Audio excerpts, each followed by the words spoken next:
Good morning, traders. It's Monday, March 25th. Taking a look at the charts, we've got the equities markets a little bit mixed. We got the Russell positive this morning, SP 500, NASDAQ, Dow, they're all slightly negative. Markets are definitely getting way up here into nosebleed territory. What is interesting is Friday, we did see some panic selling in the market with our panic selling indicator. Usually that means the market wants to go a little bit higher, but panic selling is bleeding over into today a little bit, which is why the market is opening lower. People ended the week in a panic, and those who didn't get out of their positions are now placing their orders and they want to get out at the open today. So we're going to get a gap lower. We like gaps that are down because gaps tend to get filled, meaning the stock market's going to open lower and then it's going to rally back, fill that gap, and we want it to go higher because we are long the market. So far, everything looks pretty good. When we look at the SP 500, we've got this nice upward trend, nice sloping move really up to 20 in the 5-day moving average. If we zoom out and look at this bigger picture, we've got the 2022 correction, and using Fibonacci extension, we can take the low to this high and down to this low of this pullback. That usually signifies the halfway point. And you can see we hit the 618, we paused there for a couple of weeks, and now we've blasted up to the 100% move. And so now this big pattern here has fully played out in terms of where this should go. So right now, this market is kind of on borrowed time, this is kind of icing on the cake to see how the market is going to move. And if it is going to want to push higher and really extend and have some type of blow off phase where it really just shoots higher, sucks a lot of people in over the next potentially a couple of weeks or even a month or two, and then maybe puts in a top. Now, if we were to take a look at the top SP 500 holdings, we can see their weightings with the SP 500, Microsoft, 7% of the index, Apple, almost 6%, Nvidia, 5%. We've got the big tech heavyweights, and most of these chart patterns are actually pretty bearish. Let's take a look at a couple of them are very strong. Microsoft looks pretty good. When you look at it, it's got a series of rallies, pause, rally, pause. It looks like it wants to try and push higher. It is getting into this kind of volatile state. You can see there's a lot of noise and chop through here. Usually that is kind of indicative of a bigger kind of pause and pullback. It is in an uptrend, but it has this volatility phase to it that it could become choppy and consolidate more still. So it's not the strongest looking chart. If we take a look at Apple shares, not looking very good either. They're actually in a downtrend. Let's just zoom in a little bit here. Let's get rid of this. If we take a look, we can see Apple shares, they're in a downtrend under pretty much all the key moving averages. It is sold down, put in a bear flag, reversed down 2 sessions ago, and actually looks like it still wants to go lower. There's quite a bit of selling volume.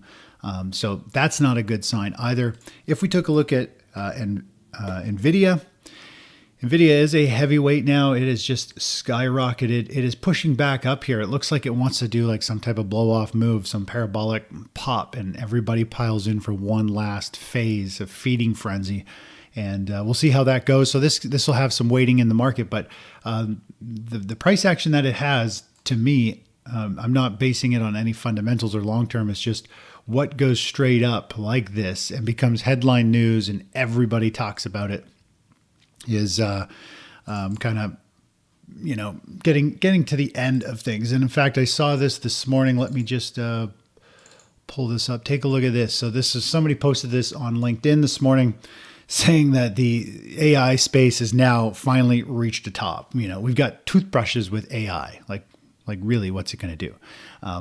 Who knows? But that it's just ridiculous. Everybody's just squeezing the letters AI into absolutely everything. And,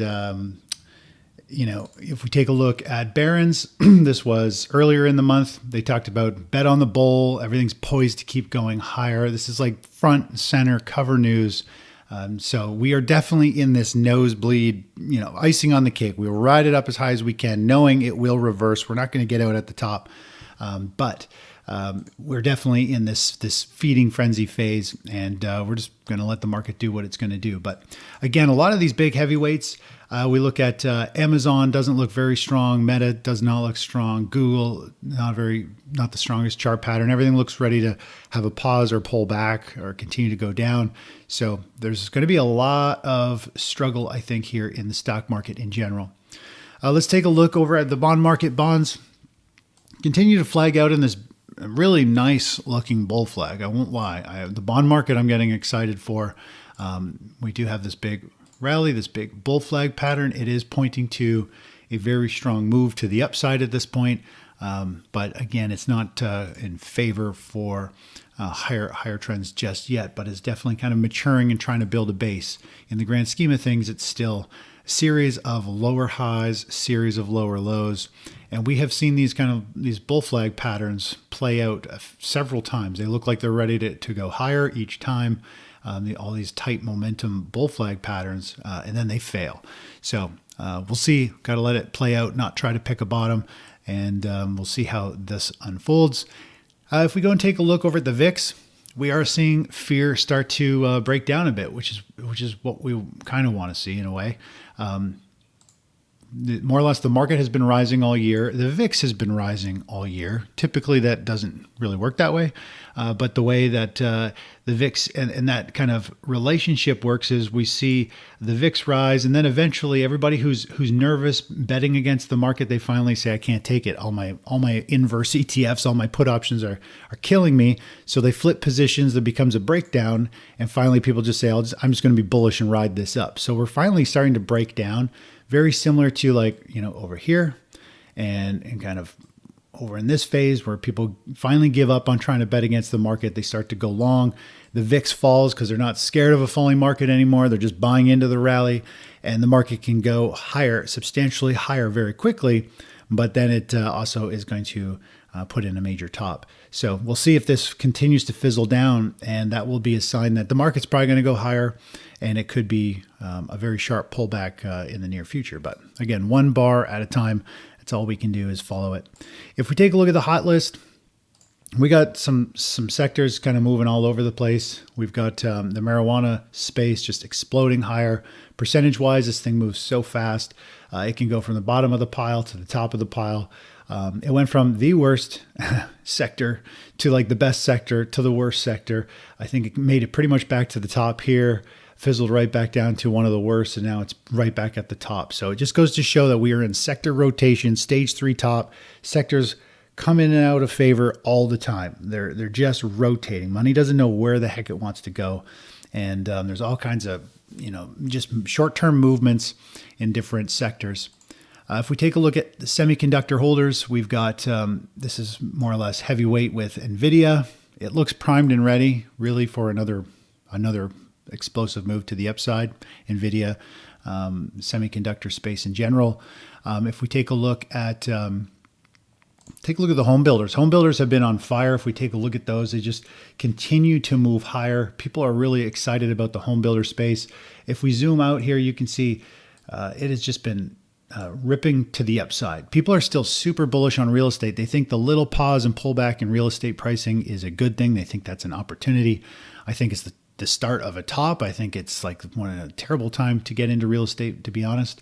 But people are buying into it. They're buying into home builders. They believe these builders are going to crush it. I know a lot of people in the subdivision industry, in the housing industry, and it is far from good, really. It is. People are giving up on their contracts. They're stopping subdivisions. Price of new homes in subdivisions, they're lowering them, trying to get rid of them. So the general public generally doesn't know what the heck's going on, but they're buying into the real estate bubble still. And so that's kind of that space. Let's take a look at wood. Wood is the lumber industry here.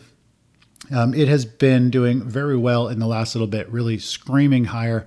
But in the grand scheme of things, if we zoom out, it put in a major top. It broke down. It is in this stage 3 complacency move. And of course, when people realize that, hey, housing is coming to a grinding halt, there's going to be no real big demand for lumber. And we're going to see these companies take a big hit and see a big drop. So it's going to be very interesting to see how all this unfolds over the next couple of years. It's going to be a great financial reset, I think, for those who embrace it and see what's coming and are prepared for it. If we take a look, let's take a look over at the long-term trend. We just continue to truck higher, continue to be long the markets. There's no point in getting all worked up. As much as we think there's a top coming, we don't want to bet against it. Our sentiment on this chart, we've got green bars here. People are now starting to pile back in. We can see that in the VIX as well. The VIX had that little breakdown I told you. They're starting to give up on betting against the market. They're piling in, saying, just get me long this bull. I'll just ride it up. So hopefully we're going to have a nice leg higher in this market and push our positions even deeper into the profits. Our SSO or QLD, our XLP position all continue to move up in the 30, 37, 38% higher. Where's XLP? XLP is very slow, low volatility play, but it just keeps kind of grinding its way up. We've been in it, and it's just kind of working its way higher here kind of day by day. Anyways, I think that's about it. Not a whole lot more for the morning, and we'll see how things unfold. Talk to you soon. Bye-bye.